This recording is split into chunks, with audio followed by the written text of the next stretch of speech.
Good evening मेरे प्यारे बच्चों, कैसे हो आप लोग। उम्मीद है आप अपना अच्छे से ख्याल रख रहे होगे और पूरे मेहनत से पढ़ाई कर रहे होगे। जल्दी से इस वीडियो को लाइक कर दीजिए और चैनल को सब्सक्राइब कर दीजिए। आज का अपन वीडियो शुरुआत करते हैं। काफ़ी सारे बच्चे मुझसे पूछ रहे हैं, सर बहुत कम दिन बचे हैं जेई मेन में, हमें समझ में नहीं आ रहा है हम क्या करें, टेंशन हो रहा है, रिवीजन कैसे करें, कुछ भी समझ में नहीं आ रहा है, बहुत डिप्रेशन हो रहा है, प्रेशर बहुत आ गया है। वेल, सबके साथ होता है ऐसा, आपको बिल्कुल घबराना नहीं है। कोई भी एग्ज़ाम आता है थोड़ी सी बेचैनी सबको हो जाती है, ये बहुत स्वाभाविक चीज़ है, हर इंसान के साथ होती है। कल के दिन मुझे कोई बोले कि भाई जेई मेन का एग्ज़ाम देना है, मैं बोलूँगा अरे जेई मेन का एग्ज़ाम देना है, मैं भी घबरा जाऊँगा।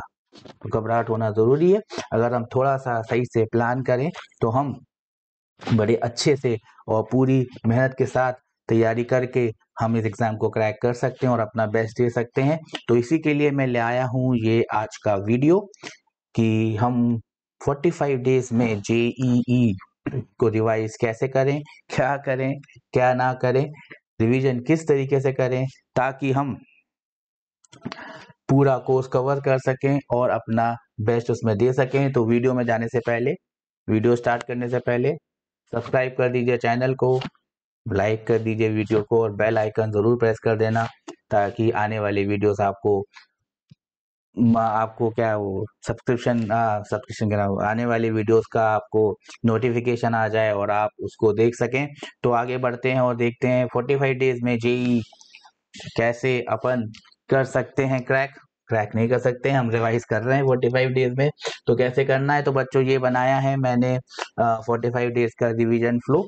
आज है 21 तारीख, तो ये जो रिवीजन है ये चालू होता है मेरे बच्चों 22 तारीख, यानी कि कल से। देख रहे हैं आप 22 तारीख इसमें डली हुई है पहली डेट, तो 22 तारीख यानी कल से ये रिवीजन चालू होता है। और कल के लिए मैंने जो टॉपिक रखा है आपके लिए वो रखा है यूनिट्स एंड मेजरमेंट। ये वो टॉपिक है जो आप कल के दिन कर सकते हैं। 22 तारीख को एक दिन के अंदर आपको ये पूरा टॉपिक पढ़ लेना है। क्या क्या चीज़ें इसमें पढ़नी है, यूनिट्स एंड डायमेंशन के क्वेश्चन देखने हैं, आपको एरर एनालिसिस देखना है, आपको वर्नियर कैलिपर और स्क्रू गॉज देखना है। एक दिन में आप इसका रिवीजन कर सकते हैं। वन शॉट लेक्चर मैंने वीडियोस में डाले हुए हैं आपके चैनल पे, आप उन वीडियो को फॉलो कर सकते हैं। अगला दिन यानी 23 तारीख को आपने करना है kinematics, motion in 1D, motion in 2D। कौन कौन से सवाल देखने हैं, सिंपल सवाल देखने हैं। मोशन अंडर ग्रेविटी के सवाल आने के बहुत हाई चांसेस हैं, तो आप वो देख लीजिए। और प्रोजेक्टाइल मोशन में इंक्लाइन प्लेन सब छोड़ दीजिए। सिंपल जो रेंज, टाइम ऑफ फ्लाइट और उसके फॉर्मूले हैं वो आप देख लीजिए। और projectile projected from a height वाले एक दो सवाल लगा लीजिए, फॉर्मूले अच्छे से याद कर लीजिए। सब फॉर्मूलों की एक शीट बना के आप अपने सामने रख लीजिए। जो जो आप पढ़ते जा रहे हैं उसका आप एक छोटा सा माइंड मैप उसको बोलते हैं, माइंड मैप बना के अपने पास रख लीजिए।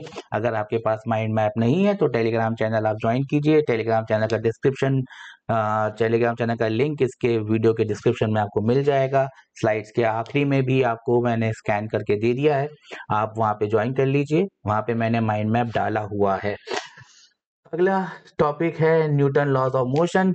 सिंपल सवाल करिएगा, ज्यादा पुली वुली के चक्कर में नहीं पढ़ना है हमको। बहुत ज्यादा पुली हुए सवाल जिसमें वो कंस्ट्रेंट लगता है वो आते नहीं है, सिर्फ वो कराने के लिए कराए जाते हैं। आपको सिंपल लीनियर मोमेंटम कंजर्वेशन और सिंपल फोर्स के सवाल जिसमें एक बुलेट किसी को प्लेट को हिट कर रहा है, कितना फोर्स आएगा, कितना अंदर जाके रुकेगा एंड ऑल दैट, वो वाले सवाल ज्यादा कर लीजिए, आएगा तो उसी में से आएगा। सिमिलरली वर्क पावर एनर्जी में भी उसी के सवाल, लॉ कंजर्वेशन ऑफ एनर्जी या वर्क पावर एनर्जी के सवाल आप देख लीजिए। पावर, एवरेज पावर और इंस्टेंटेनियस पावर, ये सब चीजें आपको देख लेनी चाहिए। 26 तारीख और 27 तारीख को मैंने रखा है ग्रेविटेशन आप चाहें तो इलेक्ट्रोस्टैटिक्स के साथ भी कंबाइन करके पढ़ सकते हैं। अगर आपको यहाँ नहीं पढ़ना है तो आप इलेक्ट्रोस्टैटिक्स के साथ उसको पढ़ सकते हैं। एक सवाल ग्रेविटेशन से आ सकता है। केपलर लॉ एक बार देख लीजिएगा, 3 सिंपल लॉ हैं उसमें बहुत ज्यादा वो नहीं है। इलेक्ट्रिक फील्ड और ग्रेविटेशनल फील्ड दोनों बिल्कुल सेम है, तो इलेक्ट्रोस्टैटिक्स और ग्रेविटेशन आप साथ में कर सकते हैं। सिर्फ केपलर लॉ एक अलग सा टॉपिक है, और वो जो वेरिएशन ऑफ जी है वो थोड़ा सा ऐसा लगता है कि अलग सा टॉपिक है, बस वो आप उसमें देख लीजिए। सवाल फंसने के चांसेस इसमें से बहुत अच्छे हैं, इसलिए आप 2 दिन यहाँ पे रखे हैं मैंने ग्रेविटेशन के लिए, 26 तारीख और 27 तारीख, और यहाँ पे मैंने 3 दिन इलेक्ट्रोस्टैटिक्स के लिए रखे हैं, 9 तारीख, 10 तारीख और 11 तारीख। तो आप कंबाइन करके 5 दिन है आपके पास, काफी समय होता है, 5 दिन बड़े आसानी से आप इन टॉपिक्स को कर सकते हैं। Simple harmonic motion, simple simple चीजें करनी है इसमें। मोशन, सिंपल हार्मोनिक मोशन की साइन वेव और कॉस वेव का आप देख लेना एक बार अच्छे से, उसी पे भी सवाल आने वाला है। एम्पलीट्यूड, यहाँ से यहाँ जाने में कितना टाइम, यहाँ से यहाँ आने में कितना टाइम, और काइनेटिक एनर्जी और पोटेंशियल एनर्जी, बस इसके सवाल करने, और ज्यादा लफड़े में पढ़ना ही नहीं है। सीधी सीधी चीजें पूछी जाती हैं, सीधी सीधी चीजें आपको करनी चाहिए। 2 दिन मैंने वेव्स के लिए रखे हैं, 19 तारीख, 29 तारीख, 30 तारीख। अगर वेव्स आपको समझ में नहीं आया टॉपिक, आज तक दिक्कत होती है, स्टैंडिंग वेव की इक्वेशन समझ में नहीं आई है, स्टेशनरी वेव समझ में नहीं आता है, तो आप इसको बिल्कुल स्किप कर जाइएगा, आगे बढ़ जाइएगा, क्योंकि 2 दिन में अगर आपने वेव्स नहीं पढ़ा है तो आप वेव्स पढ़ने से बहुत ज्यादा फायदा आपको होने वाला नहीं है। एक क्वेश्चन शायद आए, आप उस क्वेश्चन को स्किप कर दीजिए। अगर आप पढ़ रहे हैं तो वेव इक्वेशन देखिएगा, स्टैंडिंग वेव की इक्वेशन देखिएगा, स्टेशनरी वेव की इक्वेशन देखिएगा, साउंड वेव देख लीजिएगा, डॉपलर इफेक्ट एक बार देख लीजिएगा। सिंपल सिंपल चीजें देखिएगा, बहुत ज्यादा कॉम्प्लिकेशन करना नहीं है। फॉर्मूले की शीट बनानी है, माइंड मैप बनाने हैं, माइंड मैप टेलीग्राम चैनल पे पहले से पड़े हुए हैं, वहां पे आप देख सकते हैं। अब आ गया सबसे इंपॉर्टेंट टॉपिक जो मुझे लगता है पूरी फिजिक्स और केमिस्ट्री के लिए, क्योंकि ये जो टॉपिक है वो फिजिक्स और केमिस्ट्री दोनों में आता है, कैलोरीमेट्री और थर्मल एक्सपेंशन केमिस्ट्री में नहीं आता है। देख लीजिएगा, बहुत छोटा सा टॉपिक है, कुछ उसमें खास है नहीं, 3 तरह का एक्सपेंशन है, सीधे सीधे क्वेश्चन है। हो सकता है क्वेश्चन आए केटीजी में से एक सवाल बिल्कुल ही आएगा, फिजिक्स में नहीं आया तो केमिस्ट्री में आएगा, हो सकता है दोनों में आए। थर्मोडायनेमिक्स प्रोसेसेस पूरे देख लीजिएगा, एक ग्राफ पे बेस्ड सवाल इसमें से बिल्कुल आ सकता है, अच्छे से देख लेना है। और उसमें आप सेकेंड लॉ ऑफ थर्मोडायनेमिक्स पढ़ लीजिएगा, वो रेफ्रिजरेटर वाला भी एक बार देख लीजिएगा, कभी कभी अपन उसको स्किप कर देते हैं। हीट ट्रांसफर में कंडक्शन जरूर देख लीजिए, कंडक्शन अगर आप चाहें तो कंडक्शन आप इलेक्ट्रिक करंट के साथ भी पढ़ सकते हैं, जो कि मैंने 12 जनवरी को डाला है। सेम ही चीजें हैं, इलेक्ट्रिक करंट हो या हीट करंट हो, सब फंडे बिल्कुल सेम है। इसमें रेडिएशन और वेन्स डिस्प्लेसमेंट लॉ ये सब जरूर देख लीजिएगा, क्योंकि सवाल इसमें से ही फंसने वाला है। रेडिएशन जो टॉपिक है, थोड़ा सा बच्चे इसको स्किप कर जाते हैं। स्टीफन बोल्ट्जमैन लॉ देख लीजिएगा, वेन डिस्प्लेसमेंट लॉ देख लीजिएगा, ग्राफ वाला देख लीजिएगा, और न्यूटन लॉस ऑफ कूलिंग देख लीजिएगा। घबराना हमने बिल्कुल है नहीं, घबराना बिल्कुल नहीं है। रे ऑप्टिक्स आ जाता है 12 का फर्स्ट टॉपिक। रे ऑप्टिक्स 3 दिन रे ऑप्टिक्स के लिए दिए हैं, simple simple mirror, lens, refraction at plane surface और रिफ्रैक्शन एट कर्व सरफेस देखना है। बहुत ज्यादा वो एट माइक्रोस्कोप टेलीस्कोप कोर्स में है नहीं है, नहीं पढ़ना है, कोई मतलब नहीं। फॉर्मूला देखना हो तो देख लो, वरना उसको हटा दो। कॉन्वेक्स लेंस के क्वेश्चन, सिंपल वाले क्वेश्चन, 2 लेंस वाले क्वेश्चन शायद ही आपको आए, शायद ही आने वाले हैं, टाइम मिले तो देखना, वरना सिंपल सिंपल लेंस के प्रॉब्लम, लेंस मेकर फॉर्मूले वाली प्रॉब्लम देख लेना। अगर एक तरफ एक दूसरा लिक्विड है, दूसरी तरफ तीसरा लिक्विड है, मतलब अलग अलग लिक्विड है लेंस के दोनों तरफ, उस तरह का एक आध प्रॉब्लम जरूर लगा लेना बच्चों। और क्या होता है जब लेंस को अपन पानी के अंदर डाल देते हैं या दूसरे लिक्विड के अंदर डाल देते हैं, सिंपल सिंपल चीजें। 3 दिन काफी हैं। 3 दिन कब से कब तक चालू होते हैं? 5 से लेके 7 जनवरी तक ये आप रिवाइज कर सकते हैं। उम्मीद है कि आप सुन रहे हैं जो मैं बता रहा हूँ, क्या क्या पॉइंट पढ़ने हैं, सवाल इन्हीं में से आने वाला है। वेव ऑप्टिक्स बिल्कुल सिंपल सिंपल, आपने सिर्फ यंग डबल स्लिट एक्सपेरिमेंट पढ़ना है, डिफ्रैक्शन एक बार देखना है और आगे बढ़ जाना है। सिंपल सिंपल फॉर्मूले, फ्रिंज विड्थ वाला फॉर्मूला देखना है, क्या होता है फ्रिंज विड्थ का जब किसी अपैरेटस को पूरा जो YDSA सेटअप है उसको किसी दूसरे लिक्विड में डाल दिया जाए, वो सिंपल सिंपल चीजें देख लेनी है। इलेक्ट्रोस्टैटिक्स आ गए हैं, इलेक्ट्रिक फील्ड के फॉर्मूले पूरे देख लेने हैं। कौन कौन से फॉर्मूले देखने हैं? पॉइंट चार्ज का तो ऑब्वियसली है, स्फीयर, कंडक्टिंग स्फीयर और नॉन कंडक्टिंग स्फीयर का, उतने से काम हो जाएगा। लाइन चार्ज का अगर याद है तो बहुत अच्छी बात है, आर्क ऑफ अ सर्कल का याद है तो बहुत अच्छी बात है, रिंग वाला याद है तो बहुत अच्छी बात है। इनके पूरे ग्राफ देख लेना कि इलेक्ट्रिक फील्ड किस तरह से वेरी करती है। अगर आपको नहीं पता है तो वीडियोस डाले हुए हैं चैनल पे, आप उन वीडियोस में उनको देख सकते हैं। कैपेसिटर देख लीजिएगा, पैरेलल पे कैपेसिटर पे कंसंट्रेट करना है। डाइलेक्ट्रिक आ रहा है तो क्या होता है, डाइलेक्ट्रिक को निकाला गया है तो क्या होता है, चार्ज किस तरह से निकालते हैं, बिल्कुल सिंपल क्वेश्चन आएगा। कॉम्प्लिकेशंस आता ही नहीं है जेई मेन में, बिल्कुल सीधे सीधे सवाल आपने लगाने हैं, घबराना नहीं है। 3 दिन मतलब ये 11 जनवरी के आसपास आपका इलेक्ट्रोस्टैटिक्स खत्म हो जाना चाहिए। एक दिन इलेक्ट्रिक करंट के लिए दिया है, सिंपल सिंपल सर्किट के सवाल कर लेना, बिल्कुल सिंपल। बैटरी है, 2 रजिस्टर है, छोटा सा एक पैरेलल ब्रांच बनाया हुआ है, उस पैरेलल ब्रांच में इतना करंट है तो इसमें कितना करंट जाएगा, उस पैरेलल ब्रांच में वोल्टेज इतना है तो इस वाले में कितना जाएगा। पैरेलल के साथ एक सीरीज ब्रांच लगी हुई है, इसका वोल्टेज इतना है तो उसका वोल्टेज कितना होगा। सिंपल सिंपल सवाल सीरीज पैरेलल कॉम्बिनेशन के।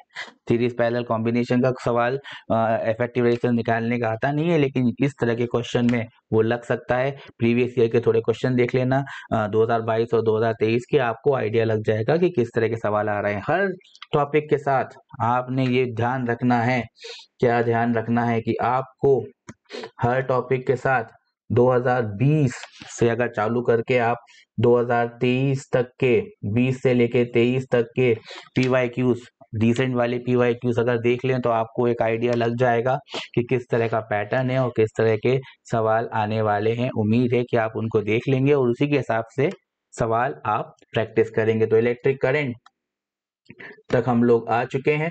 इलेक्ट्रिक करंट एक बार आपका हो गया तो फिर magnetic effect of current, magnetism, earth magnetism देखना है तो देख लेना, वरना उसको स्किप कर सकते हो। मैग्नेटिक फील्ड के सिंपल सिंपल सवाल देख लेना, लाइन चार्ज वाला, रिंग लाइन चार्ज वाला, रिंग वाला, ये 2 देख लेना और इसके थोड़े से सवाल प्रैक्टिस कर लेना, उतना ही काफी है।